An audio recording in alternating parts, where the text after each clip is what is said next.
Hey friends, we're back with American Miscellany. Of course, this book was published in 1865 and has a really random selection of essays. Our last essay, essay 115, was on Indians in Oregon, and actually very informative and only slightly offensive. We're moving on here to page 285 in this great big book. And we're here on essay number 116, The Migration of Birds. And luckily, friends, we get to start off with a little poem. Very nice. The Migration of Birds, essay 116. As fables tell, an Indian sage, the Hindustani woods among, could, in his desert hermitage, as it were marked in written page, translate the wild bird's song. I wish I did his power possess, that I might learn, fleet bird, from thee, what our vain systems only guess, and know from what wide wilderness you came across the sea. The migration of the feathered race has occupied much attention and afforded subject for many interesting inquiries from a very early period. Nor is the topic exhausted. Numerous important facts still remain unexplained, and a vast field for observation still presents itself to scientific search.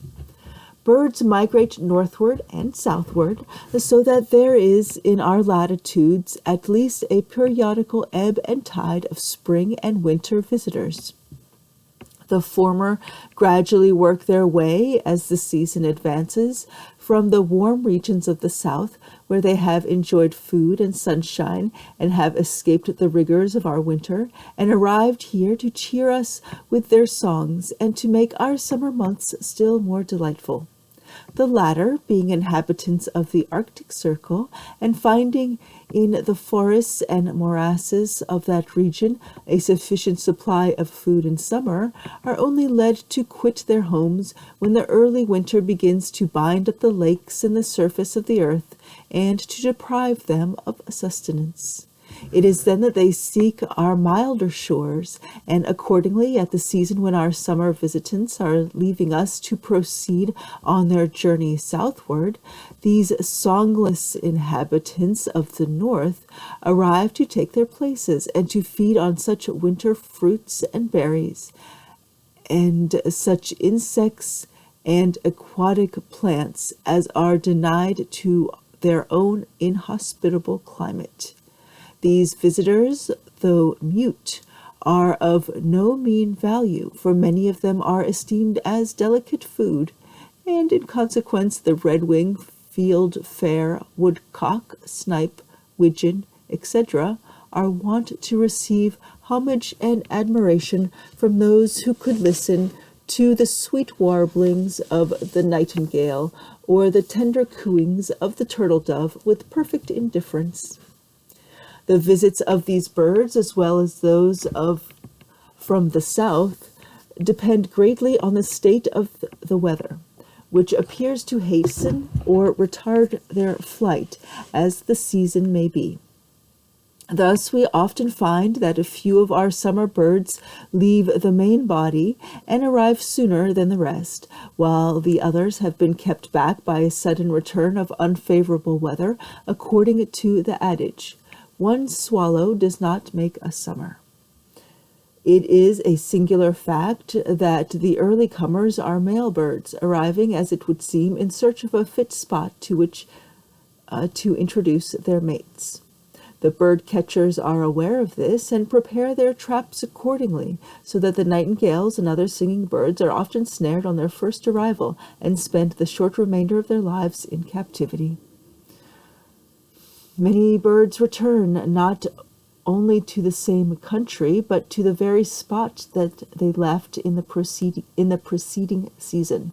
a fact which has been ascertained by catching and marking some of them, while other birds do not confine themselves to a particular country, but range from one to another as circumstances may dictate. It has been observed that certain migratory birds do not leave their summer abode unless the winter is to be one of unusual severity. This fact is surprising, and the question, by what means is the bird instructed as to the coming season, naturally presents itself to the mind, but still remains unanswered.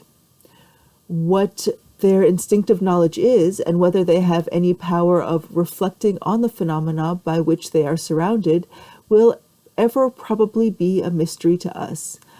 But we may trace in this, as in numberless other instances, the care and wise management of a superintending providence, by which creatures small and insignificant in the scale of creation are led to choose the climate most favorable to them, and to hasten toward another region just at the period when a longer tarry in the one they inhabit would be fatal to them. Oh, another poem. Where the northern ocean in vast whirls boils round the naked melancholy lakes of furthest Thule, and the Atlantic surge pours in among the stormy Hebrides, who can recount what transmigrations there are annual made, what nations come and go, and how the living clouds on clouds arise, infinite wings, till all the plume dark air and rude resounding shore are one wild cry. Most birds perform their migrations during the night, but there are some that travel only by day, and others that stop not either by night or by day. Among the first are the owl, blackbird, etc., and a great number of aquatic birds. Among those that travel by day are the crow, pie, titmouse, wren, woodpecker, chaffinch, goldfinch, lark, swallow, and some others. And of those which do not intermit their flight are the heron, wagtail, yellowhammer, stork, crane, plover, swan, and wild goose. These choose a bright moonlight season in which to set out on their journey. The flight of birds has been estimated from 50 to 150 miles an hour, though some heavy birds scarcely exceed 30 miles an hour. Bishop Stanley mentions in his Familiar History of Birds an easy way by which the flight of birds may be determined with tolerable accuracy. Supposing any bird, a partridge for instance, should rise from the middle of the stubble and fly a straight line over a hedge, all the observer has to do is to note by the seconds hand of a watch the number of seconds between the bird's rising and that of its topping the hedge, and then ascertain the distance between the point whence it rose and the hedge by stepping and counting the number of paces. When supposing each pace to be a yard, we have a common rule of 3 sum. Thus, if a partridge in 3 seconds flies 100 yards, how many yards will it fly in 3,600 seconds, or 1 hour? Another method of ascertaining the flight of birds is by carrier pigeon. The same author tells us of a recent instance in which 56 of these birds were brought over from Holland and set at liberty in London. They were turned out at 4:30 in the morning, and all reached their dovecoots at home by noon. But one favorite pigeon, called Napoleon, arrived about 10:15, having performed the distance of 300 miles at the rate of above 50 miles an hour. Supposing he lost not a moment and proceeded in a straight line, but as they usually wheel about in the air for some time before they start, the first bird must have flown, most likely, at a still quicker rate. It is probable that most birds perform their journey to distant countries by stages of a few hours' flight, resting and recruiting their strength in convenient situations. We need not suppose them often to cross the wide expanse of the ocean, but take it at its narrowest portions, as the channel between France and England, the Mediterranean, etc., and so pursuing their way across the continent. Their power of remaining on the wing does not excite so much surprise as do the motives which lead them to undertake such distant flights, and the instinct which guides them so unerringly in their aerial course. For though we have named the deficiency of food as one of the probable causes of migration, this does not supply in many cases, and we are more and more at a loss to account for the facts relating to several species of the feathered race. Of all migrating birds, the cranes may perhaps be considered the most remarkable.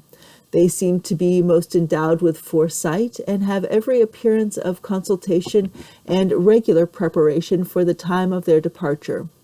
They utter peculiar cries several days before and assemble with much noise and bustle.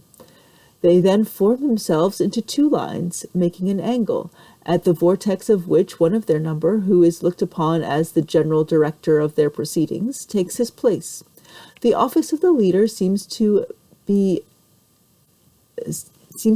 to exercise authority and issue orders to the whole party, to guide them in inclement weather in their circling flight, to give the signal for their descent, feeding, etc. Piercing cries are heard, as if commanding and answering to the command.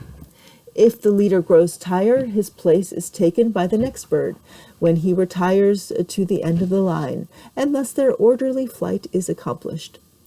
In order that birds may fly with ease and continue long on the wing, they must fly against the wind, and patiently do they wait for a favorable time in this respect.